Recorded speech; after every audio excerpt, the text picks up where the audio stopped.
Hi, my name is Peter Erickson. I'm a senior scientist at the Stockholm Environment Institute, and the issue of fossil fuel subsidies is very important for climate change and greenhouse gas emissions.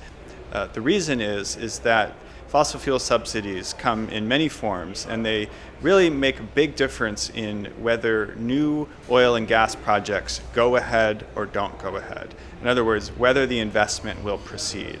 So, for example, we've done a major study of fossil fuel subsidies in the United States, so subsidies to new oil and gas wells. There are about a dozen different subsidies that range from tax rebates or tax breaks to support for building and maintaining the roads that fracking trucks use to bring materials to the wells and take items away.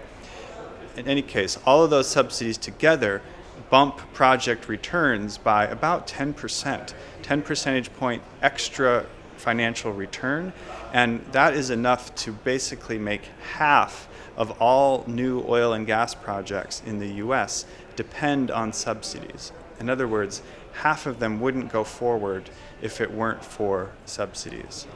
What that means is that subsidies make a lot more oil and gas be produced that otherwise wouldn't be, that otherwise would be uneconomic. That means a lot more CO2, a lot more emissions, and more of a problem with climate change. So, governments that are committed to climate change, that are committed to the Paris agreements, need to phase out fossil fuel subsidies, and when they do that, that will decrease the, ultimately, supply of fossil fuels and carbon dioxide emissions.